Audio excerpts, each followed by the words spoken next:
first reader is Ethan Chatagnier.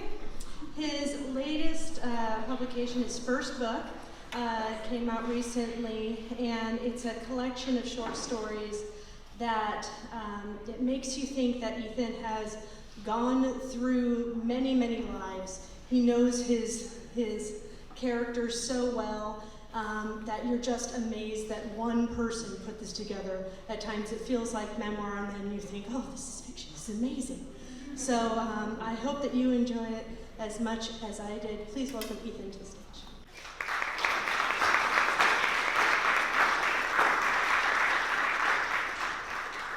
Thank you, Courtney. Thank you, everyone, for coming out. Excited to be here. Slightly nervous. So tonight I'm going to read from a story called Retrograde Mountain Time. And it's the story is a little bit windy structurally, so I'll just kind of describe it very briefly. It's about a brother who's kind of a straight-laced brother in a family getting a call in the night from his estranged brother who's driving his niece to the hospital. So it weaves back and forth between some present action and then some of the things that caused rifts in the family earlier in time. Retrograde Mountain Time. Do voices age? I don't mean the thickening of puberty or the weak wind of old age, but within one phase of a man's life, say from 34 to 43.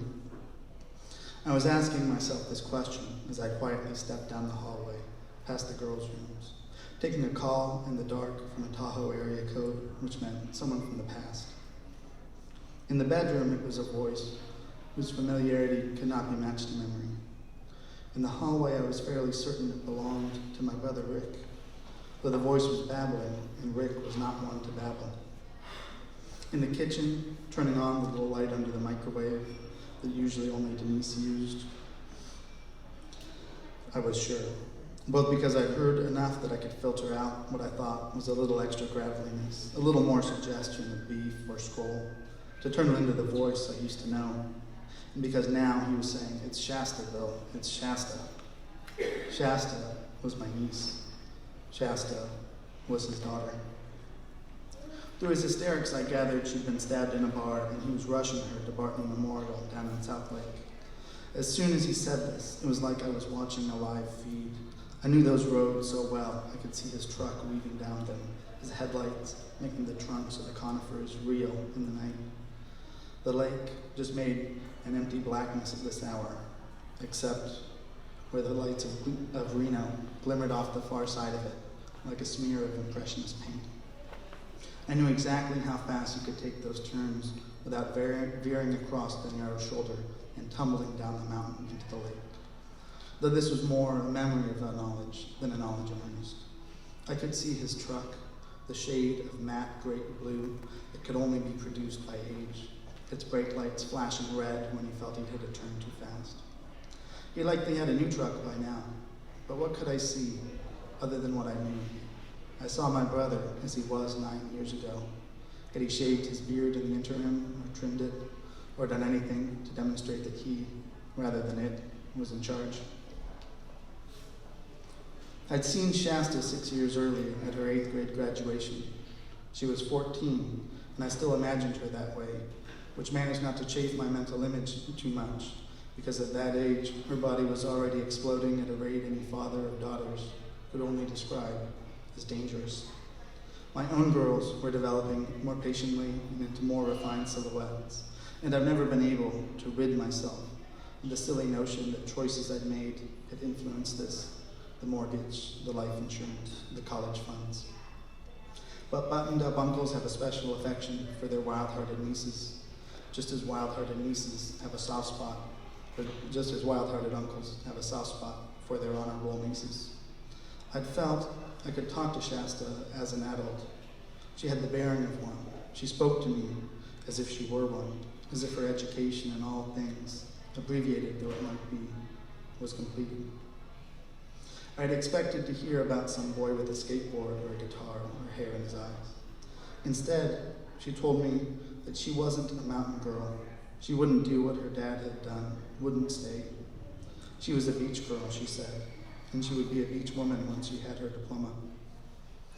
You can stay with us in Sacramento, I said, still a ways from the beach, but close enough to the Delta.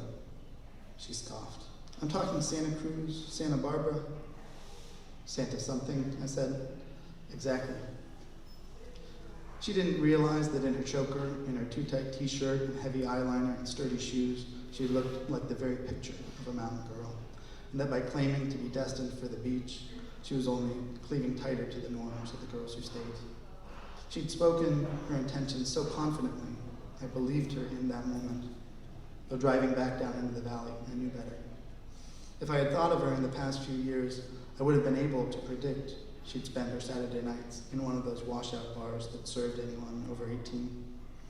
I would not have predicted any bloodshed.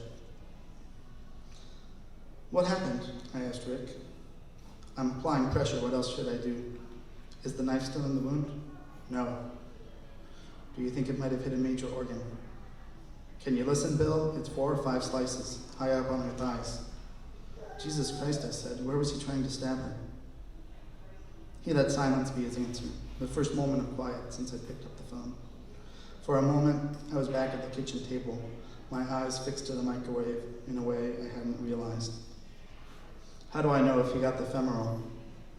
Is she alive, I asked, and he didn't get the femoral. Talking down to him was the best way to ease his worry. I won't say that it didn't also feel good.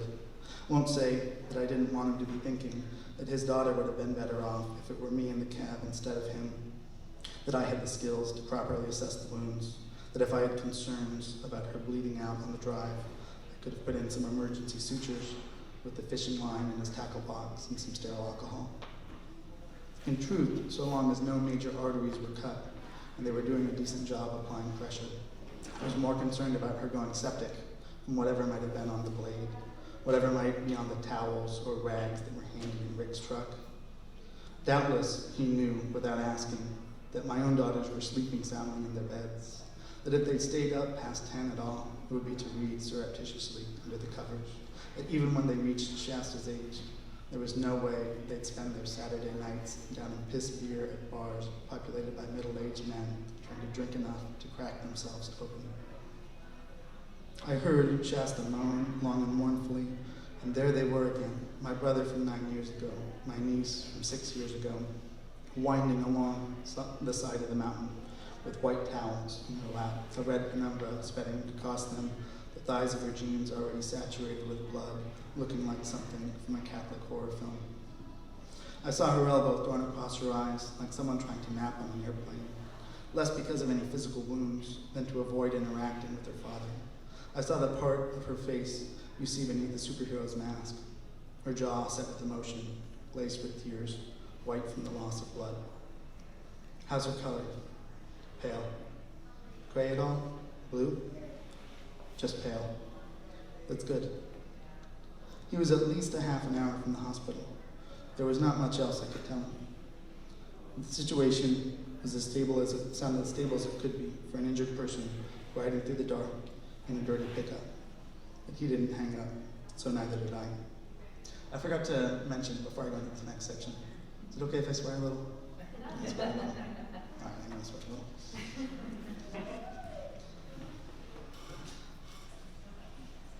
Rick had taken a swing at me at a family barbecue over a matter of probate.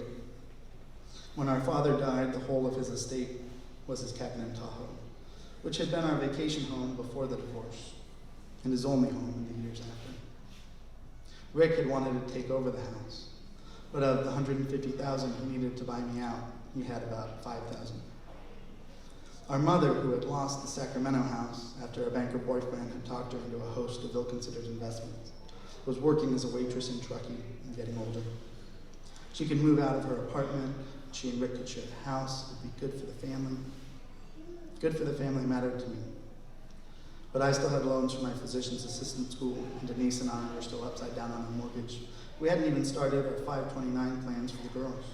Gifting that kind of equity was untenable, and I thought it a breach for him to even ask. So it was perhaps in an ungenerous tone that I suggested the two of them go in on an apartment together. That's when he took his swing, and yes, it did connect. After that, I sent my lawyer to talk to him and his. He never apologized. My mother considered my failure to give them half a house miserly, so I lost her in the deal too. She was a type you see often enough in movies, a lifetime of stints as a diner waitress and bartender, interrupted only by marriages to more successful men. She was pretty in a blunt way that hadn't aged well, turning her into one of those square-jawed old ladies that made me think of extras in spaghetti westerns.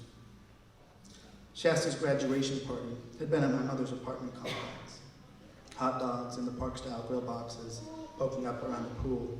It was a natural turquoise color, screamed of some kind of carcinogenic additive. A few families were in the pool, but no one from our group. We all stood dopily on the grass in the June heat. There was no mixing between the two populations of our party, Shasta's friends and my mother's.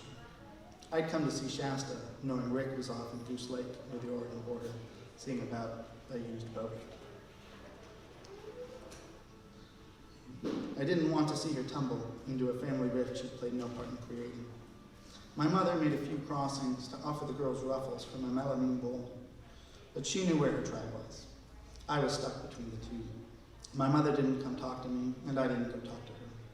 Neither did I have any desire to hover around a group of 6 teenagers.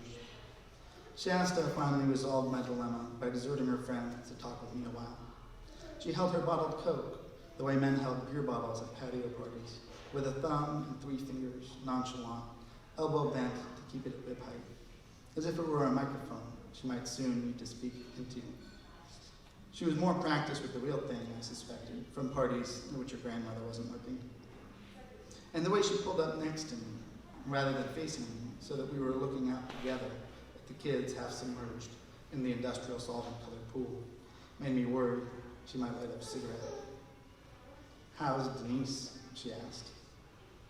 The way she posed the simple question, as if asking were a dry joke, contained a fully formed critique of my wife, that she was too limited in her worldviews, that she was simple in her attempts to find balance and meaning through inspirational pictures and motivational quotes, that she did not know how to be a real person.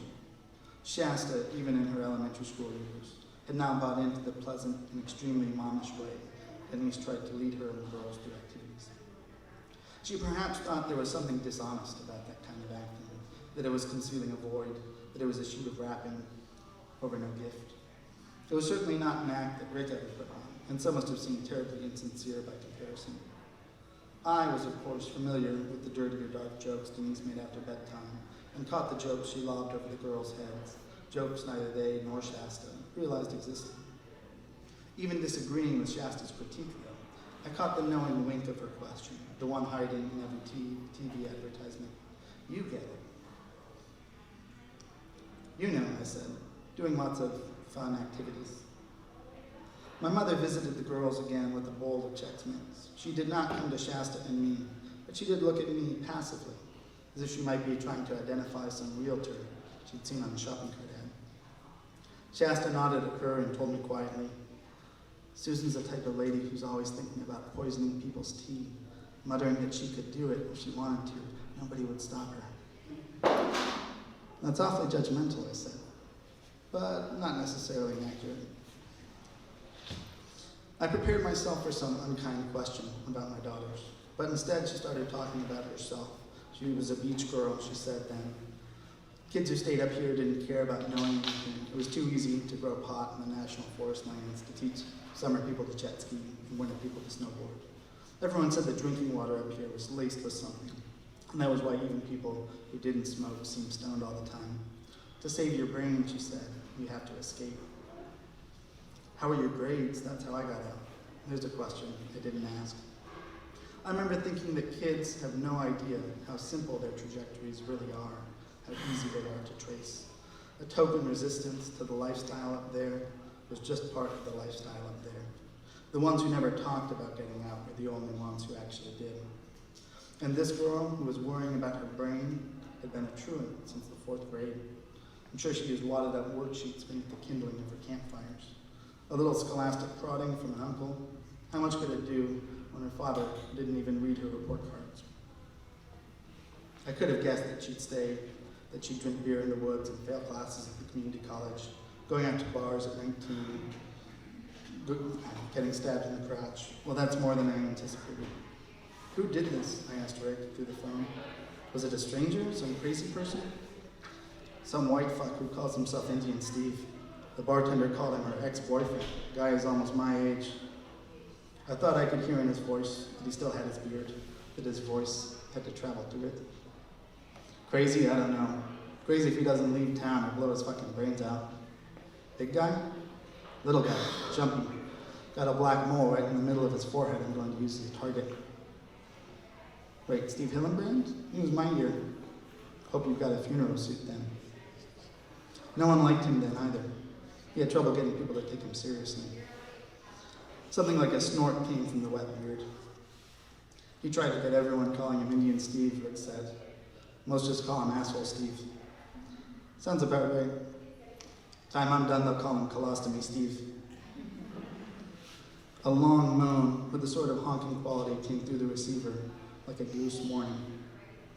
If she hadn't lost too much blood, her heart would be supercharging to maintain blood pressure.